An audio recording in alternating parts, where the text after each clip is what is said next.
My father built that fishing cabin in the Montana hills the year before I was born, and for the last 31 years I hadn't set foot inside it. My wife Lenora drove up there every single spring and fall, sometimes alone, sometimes not. When she passed away last April, my son looked me dead in the eyes across her hospital bed and said, "Dad, that cabin's just rotting money, let it go." I told him I needed to see it one last time before I signed anything. But the moment I stepped out of my truck and saw smoke still curling from the chimney, I stopped breathing entirely. I'm glad you're here with me tonight. Stay with me through this. It gets deeper than you're expecting. And before we go any further, drop a comment and tell me what city you're watching from. I love knowing how far these stories reach. My name is Everett. I'm 68 years old. 8 months ago I stood at a graveside in Missoula, Montana, and watched them lower the woman who had been my compass for 39 years into frozen ground. Frances was her name. Frances Ann Holloway, before she became Frances Delaney. She was a high school art teacher for 22 years, and the kind of woman who remembered the birthdays of every student she ever had. She remembered everyone's birthday except, I suspect, mine toward the end. That's not a complaint. That's just the truth of what grief teaches you when you finally get still enough to listen. I live alone now in the house we shared in Billings. A 4-bedroom colonial on a quiet cul-de-sac that Frances filled with plants and photographs and the smell of oil paint. Without her, it just smells like old carpet and takeout containers. My son Devin lives 40 minutes away in Laurel. My daughter Cassandra lives in Seattle now with her husband and their 2 kids. They call. Sometimes. Devin started calling more after Frances died. But not in the way you might hope. Not the kind of calls where a son asks his father how he's sleeping, or what he ate for dinner. The kind where he gets right to it. That flat tone he learned somewhere in his 20s. The one that made me realize he'd stopped seeing me as his father, and started seeing me as something to be managed. "Dad, we really need to figure out the cabin situation." He'd said this to me at least a dozen times in the first 5 months after Frances passed. And every time I'd given him the same answer. Not yet. Not yet isn't a plan, Dad. That property costs you real money every month. Property taxes up in Sanders County, the fire insurance, the annual structural inspection because it's in a wildfire zone. You're looking at close to $12,000–13,000 a year on a place you haven't used in 3 decades. He wasn't wrong about the numbers. He never was. Devin worked as a commercial loan officer in Billings. He'd inherited his mother's head for figures but none of her patience for the people those figures were attached to. "Your mother went up there twice a year," I said. "Mom went up there because she liked to paint, Dad. There's nobody going up there to paint anymore." That sentence landed harder than he knew. Frances had been a painter her whole adult life. Landscapes mostly. She had boxes of finished canvases in our basement that I could never bring myself to look at. She'd brought that same love for painting out to the cabin every spring and fall. I'd always assumed she was working on private pieces, the kind artists keep for themselves. Cassandra had started joining Devin's calls. She'd dial in from Seattle on his speakerphone, her voice carrying that particular tone she reserved for conversations she considered settled already. "Daddy's selling makes sense. The market in rural Montana is actually moving right now." I looked it up. Cabins on rivers in Sanders County have been pulling $450,000. That's real money. $450,000. I gripped the mug Frances had painted for me one Christmas, our initials intertwined on the side. E and F. "I'm not ready to talk numbers, Dad." Cassandra's voice softened but didn't warm. "We're not pressuring you, we're just planning. Isn't that what Mom always said? Plan ahead." Frances had said that. She said it constantly. She'd been the planner in our marriage from day one. The woman who knew where every important document lived. Who kept a running list of contractors and their specialties. Who renewed our insurance without ever being reminded. What she never planned for, apparently, was telling me the truth about where she spent those 2 weeks every year. 3 more months went by. Devin started dropping by the house unannounced. He'd walk through rooms with this look on his face like he was already calculating what things were worth. I noticed because I'm not blind, even at 68. I noticed when he lifted a corner of the Navajo rug in the hallway and checked the floor underneath. I noticed when Cassandra asked, very casually, whether Frances had left any original paintings anywhere, because a friend of hers knew a gallery in Portland. I told her I didn't know where the paintings were. I lied, I knew exactly where they were. I just wasn't ready to open the basement. By February the calls had a new edge to them. Devin had started looping in his wife, Tamara. Tamara worked in estate planning and had a way of making suggestions sound like medical advice. Concerned and inevitable. "Everett, we've been looking at the numbers, and the reality is that maintaining 2 properties on a fixed income presents real risk. If something happened to you up there, the liability alone could tie up the estate for years." I let her finish. Then I said, Tamara, that cabin has been in my family for 68 years. I'd appreciate it if you'd let me decide what risk it presents. She apologized. But the calls kept coming. The one that finally broke my patience was a Tuesday morning in March. Devin didn't even say good morning, he said. Dad, Cassandra and I have talked this through and we think you need to hear something. We're worried about your judgment. You haven't been yourself since Mom died and we think grief may be affecting your ability to think clearly about these decisions. Grief affecting my judgment. My son told me grief was affecting my judgment 8 months after I buried his mother. You know what? If someone in your life has ever used your grief as evidence that you can't think straight, I want you to remember something. Grief is not stupidity. Grief is love with nowhere to go. Don't let anyone use it against you. I told Devin I needed a week to think. He gave me 3 days. On the second of those days, I drove to the storage unit across town where I kept the old things from my father's estate. I hadn't been there in probably 4 years. I was looking for the original deed to the cabin. What I found instead, tucked inside a cardboard box behind my father's fishing gear, was a stack of envelopes. All addressed to me, in Francis's handwriting. All unopened because they'd never been sent. I stood in that cold storage unit for 20 minutes without moving. 14 letters. The earliest postmarked in her own hand in pencil in the corner almost 12 years ago. I couldn't read them there. I took them home and sat down at the kitchen table and stared at them for an hour before I put them back in the box. I needed to go to the cabin first. I needed to see it with my own eyes before I read a single word. I called Devin that evening and told him I was going to make one trip up to the cabin before any decisions were made. He went quiet for a long moment. Dad, that's a 4-hour drive by yourself, on mountain roads. In early March, I've been driving mountain roads since before you were a concept. This isn't about capability, it's about practicality. I'll call you when I get there and when I leave. That's all you're getting. He put Tamara on. She cited elevation. She cited black ice. She mentioned that his insurance agent had once said something about solo travel and liability. I listened to all of it, and then I said goodnight. I left the following Saturday at 6 in the morning. Francis had always been the one who packed for the cabin trips, and the absence of that felt enormous. I packed badly. I forgot a proper jacket. I remembered the letters. The drive up through the Bitterroot Valley was the first time in months I'd felt something that wasn't grief or anger, or the particular exhaustion of being managed. The mountains do something to a person. Francis had tried to describe it to me 100 times across the years. The way the light hits the snowpack, the way the river looks in early spring, still half-iced along the banks. I'd always smiled and nodded and gone back to whatever game was on.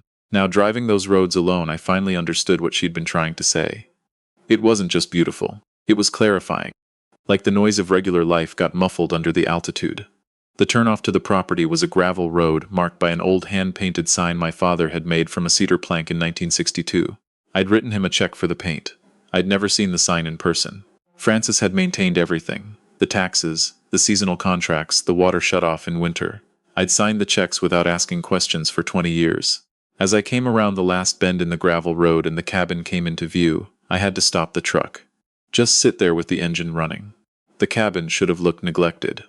Devin had described it as practically condemned. He'd said the porch was sagging, and the roof had issues and the property looked abandoned. The porch was not sagging. The roof had recently been patched. I could see the newer shingles from where I sat. The bird feeders along the rail were freshly filled. Someone had stacked a cord of firewood against the south side of the cabin sometime this winter, and smoke was rising from the chimney. I sat in that truck for a long time. My first thought was the same as anyone's would be: trespassers. Maybe someone had been squatting all winter, taking advantage of an empty property. I almost called the Sanders County Sheriff right then. But then I noticed something that stopped me cold. On the porch railing, catching the morning light, was a wind chime I recognized. A string of small carved wooden birds that Francis had bought at a craft fair in Dixon about 6 years ago. She'd been so pleased with it. I'd teased her about spending $22 on something the wind was going to destroy inside a season. It was still there, worn but intact, swinging gently. I got out of the truck and walked toward the porch. My boots crunched on the old snow along the path. Before I reached the steps, the front door opened. A man stood in the doorway. Late 40s, maybe 50. Lean and weathered in the way men get when they work outside year-round. He had the look of someone who'd been expecting news he'd been dreading. "Sir," he said carefully, "can I help you?" "This is my property," I said. "I'm Everett Delaney. Frances Delaney was my wife." Something moved across the man's face. His jaw went tight. He reached back and gripped the doorframe. "Was?" he repeated softly. "She was. She passed away last April." He took off his hat. He was holding it in a hunting cabin in the middle of March, And he took his hat off and held it against his chest like he was standing at a funeral, and then his eyes filled up. Now, I need to stop right here. Because if you've ever stood in front of a stranger who is grieving someone you loved, you know what happens in your chest. Something shifts. Because nobody had cried for Francis in front of me since the memorial service. Not like this. My own children had cried that day too, but it was the composed kind, the kind that stays inside the lines. This man's grief was the kind that doesn't ask permission. Please, he said after a moment, his voice rough. Please come in, I owe you the truth. My name is Arthur Crane. I stepped across the threshold. Inside, the cabin was warm and lived in a way I hadn't felt in a long time. The bones were the same. Same pine walls, same riverstone fireplace my father had built with his own hands in 1963. But the soul of the place was completely different from the last time I'd been here. Children's drawings were pinned to the wall beside the fireplace. Work boots of 3 different sizes were lined up beside the back door. A basket of mending mats beside the reading chair by the window. A woman emerged from the kitchen doorway. Mid-40s, tired eyes, the look of someone used to standing between her family and whatever came next. She was drying her hands on a dish towel. When she saw me, she stopped. This is my wife, Renee, Arthur said. Rennie, this is Mr. Delaney, Francis's husband. Rennie pressed the dish towel to her mouth. Her eyes closed for a moment. Then she said very quietly, We've been waiting for you. You've been waiting for me. Francis told us you'd come. Eventually. She said you were a good man, and that you'd need to see it yourself before you'd understand. There are moments in life when the floor doesn't exactly drop out from under you but tilts slightly, enough to remind you that what you thought was solid ground was just your assumptions holding everything up. This was one of those moments. How long have you been here? I asked. Arthur and Renee exchanged a look. 9 years, he said, going on 10. 9 years. Francis had been bringing me property tax bills and insurance statements for 9 years on a cabin she was sharing with a family I didn't know existed. Arthur sat down across from me at the table. Renee brought coffee without being asked. I noticed she brought it in Francis's mug, the blue one with the wild irises painted on the side. She found us in Ronan, Arthur began. We were about to lose everything. I'd been working construction for 18 years. A framing accident took 3 fingers off my right hand. He held up the hand, and I saw it. The gaps where the ring and middle finger and index should have been. I couldn't swing a hammer anymore. Couldn't do the one thing I knew how to do. We had 3 kids in a truck and about $400 and nowhere to go. We were staying in the Walmart parking lot in Ronan because we were too proud to walk into a shelter. Frances had been driving up to the cabin that fall. Her October trip. The one she'd told me was for a solo painting retreat. She saw Renee at the laundromat, Arthur continued. The kids were with her. Our youngest was 2. Frances bought them hot chocolate from the gas station next door and sat down with Renee for 2 hours. Then she called us the next day and said she had a proposal. I thought about that. Frances, who I had always thought of as generous in a safe, contained way. Church donations. The food pantry at Thanksgiving. Not this. Not quietly rearranging a family's entire life without a word. She said we could stay through the winter, Renee said, sitting down across from me. Just until Arthur got back on his feet. But then he got a job with the county roads department and we were doing okay, but there were medical bills from the accident that followed us. And Frances, Renee paused. She said we were family now. She said the cabin was too good a home to sit empty most of the year. She helped with the bills, Arthur said. Medical bills. The kids' school fees. She never made it feel like charity. She'd mail a check, and there'd always be a little note. Something she'd clipped from a magazine or a funny postcard. Always something to make you laugh. I knew those postcards. I'd seen Frances buying them in drugstores for 30 years. I'd assumed they were for old friends from her teaching days. The painting, I said suddenly. She was painting up here. Arthur nodded. Every visit. She set up in the back bedroom. We'd hear her in there for hours. She and our daughter Maya would paint together sometimes. Maya's 17 now. She got into the arts program at the high school in Plains because of your wife. Maya was 17 now. She'd been 7 or 8 when all of this started. Frances had watched this girl grow up. How many kids? I managed. 3, Renee said with that specific softness parents get when they say it. Maya's 17, Jonah's 14, and our youngest Iris, she's 11, Iris. I almost said it out loud, Frances's middle name. I looked at Renee. She saw that I'd made the connection. Frances let us name her, Renee said quietly. She'd been with me through the whole pregnancy. I was alone for most of it because Arthur was doing a road job up near Kalispell. Frances drove up every 2 weeks to check on me. I had to stand up. I walked to the window and looked out at the river. The ice along the banks was just starting to break. I'd watched games on television on those same weekends. I'd made my own dinners. I'd noticed Frances was away and been mildly inconvenienced and gone about my life. Why didn't she tell me? I asked the window. Renee answered. She said you carried enough. She said you'd worked hard your whole life and you'd finally found peace in your retirement, and she didn't want to bring you something that would feel like an obligation. She said you'd want to help but that you'd want to manage it, and she needed this to be hers. She needed this to be hers. I turned back to the table. The 4 trips a year. Arthur nodded. Every spring, every fall. Sometimes a 3rd trip in summer when she could manage it. She said they were painting trips. They were painting trips, but not the kind I'd imagined. Not a solitary woman at a canvas overlooking a mountain valley. A woman in a family kitchen watching a teenager learn to mix colors. A woman sitting on a porch swing with someone else's baby on her knee. A woman who had figured out how to be fully herself somewhere she didn't have to manage anyone else's expectations. I sat back down. There's something else, Arthur said. He was quiet for a moment. He glanced at Renee. We're not the only ones who know about this place, about us. Something went cold in my chest. Your son came here in January. Devin, he brought someone with him, a woman. She had a notepad. Tamara. They told us we were trespassing, Renee said. Her voice stayed even but her hands tightened on the coffee mug. They said the property was going to be listed and that we needed to be gone before it was shown.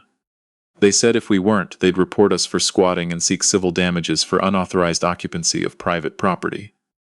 Arthur looked at the table. Tamara told Renee that if we'd been accepting financial support from Francis without reporting it as income, the IRS might be very interested in our tax filings. There it is. My son and his wife had driven 4 hours to Montana to threaten a working-class family with the IRS. A family with 3 children. A family who had spent 9 years maintaining a property they didn't own, keeping the pipes from freezing, the roof from failing, the bird feeders filled for a dead woman's husband who hadn't bothered to visit in 31 years. If your blood is heating up right now, so was mine. But hold on to that because the next part is harder. Did Francis know they came here? Renee and Arthur exchanged that look again. She found out, Renee said carefully. Arthur called her. She drove up 2 weeks later. When was this? About a year before she got sick. I looked up. Francis was sick, I said. It was not a question. Renee's eyes filled. For almost 3 years. She didn't tell you. I want you to understand what it feels like to learn your wife was sick for 3 years while you were home watching television. It doesn't feel like betrayal at first. It feels like the ground deciding it was never ground at all. What kind? I asked, though some part of me already knew. Pancreatic, Arthur said quietly. She came up here for treatments? Renee nodded.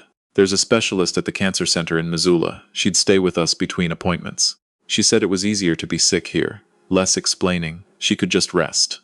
She could just rest. Francis, who had held our whole household together for 39 years, who had never once asked me to carry more than I was already carrying. She had found a place to be sick without performing wellness for anyone, without watching me try not to cry, without managing my reaction to her dying. I pressed my hands flat on the table to keep them from shaking. Renee stood up. She left something for you. She told us that if anything happened to her and you ever came here, we were to give it to you. She asked us to wait. She said you'd come when you were ready. She went into the back bedroom. I heard a drawer open. She came back carrying a wooden box. A small cedar box with my initials burned into the lid. I had made that box. In a woodworking class at the Billings Adult Education Center, probably 25 years ago. I'd given it to Frances as a joke because I was terrible at woodworking and the lid didn't sit quite flat. She'd told me she loved it. Inside the box were the letters, not the ones I'd found in the storage unit. Different ones, more of them, and one envelope on top, sealed, marked in her handwriting, for Everett. Read last. I looked up at Renee. We'll give you some privacy, she said. I sat alone in the cabin my father built and read my wife's letters. The first one was from 9 years ago, the winter after she'd met Arthur and Renee in that Ronan laundromat. Her handwriting was strong and certain back then. Everett, I did something today that I can't explain to you yet. I hope someday I'll be able to. I found a family that needed a home, and I had a home that needed a family. It seemed simple. It probably isn't simple. But for the first time in a long time I did something that was entirely mine, and it felt right in a way I'd forgotten things could feel right. I'm sorry I can't share this with you yet. I love you. Francis had to put it down. I picked up another from about 4 years later. Everett, Maya got into the advanced art track at her school today. She painted a watercolor of the cabin that made me cry in a way I haven't cried about anything beautiful in years. I keep thinking about how different things might have been if I'd found a way to teach more and manage less. If I'd kept painting instead of filing papers. You always told me I should have stayed in the classroom. You were right about that, even if you didn't know why. Frances, another, from 2 years before she died. Everett, the doctor used the word prognosis today in a way I didn't like. I drove up to the cabin afterward and sat on the porch until the sun went down. Renee made soup. Arthur fixed the step I'd been meaning to tell the contractor about for 2 years. Jonah beat me at checkers 3 times in a row and pretended not to notice that I let him win the first one. These people are the best thing I've ever done quietly. I only wish I'd been brave enough to do it loudly. Francis and the last one. The one from the sealed envelope. My love, if you're reading this, then Renee and Arthur kept their promise. And you kept yours to yourself, which was always the promise you were worst at keeping. You drove up there. You saw it. I'm glad. I need to tell you something about our children. And I need you to hear it without letting it break you, because I need you to be strong for the people I'm leaving behind. Devin and Tamara have known about Arthur and Renee since the January before I got too sick to drive. They came up here without telling either of us. They threatened that family. They threatened a man who spent 3 winters keeping our pipes from bursting, a woman who drove me to chemotherapy when I was too dizzy to sit up straight. Children who called me Grandma Francis because I asked them to. Devin told me I was being manipulated. He told me that cancer was affecting my cognition.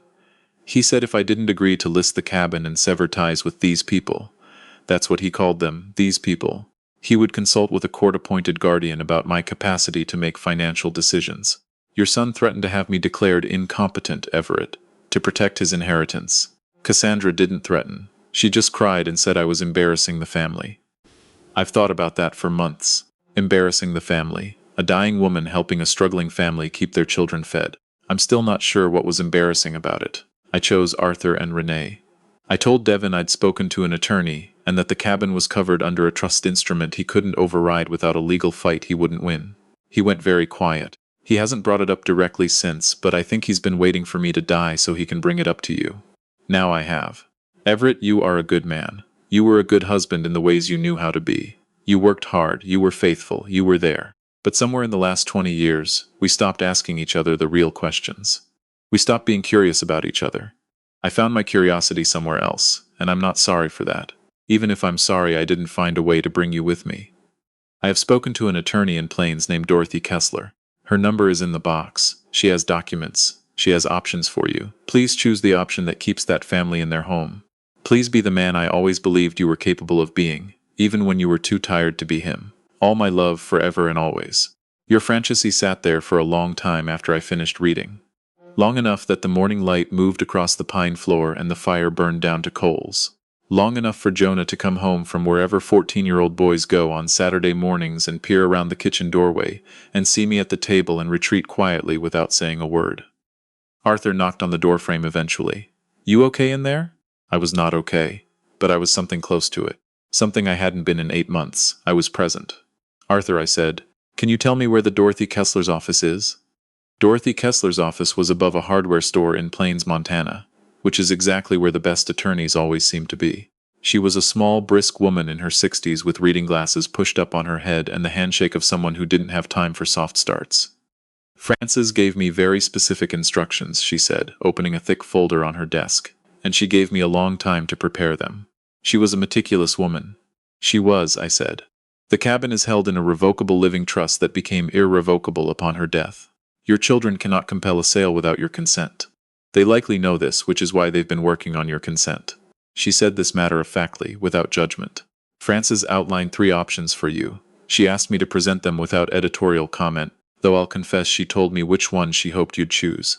She laid out 3 folders. Option 1. I could sell the cabin. Arthur and Renee's family would receive 6 months' notice, a $60,000 relocation payment from the trust, and letters of reference for housing applications. Clean and fair. Option 2. I could retain ownership and formalize a long-term lease agreement with Arthur and Renee at below market rate, protected by a 10-year renewable contract. They'd stay. I'd remain technically the owner. Option 3. I could transfer ownership of the cabin to Arthur and Renee outright. The life insurance policy Frances had purchased, without telling me, would fund the property taxes and maintenance for 12 years. 12 years. Frances had planned 12 years past her own death to keep that family safe.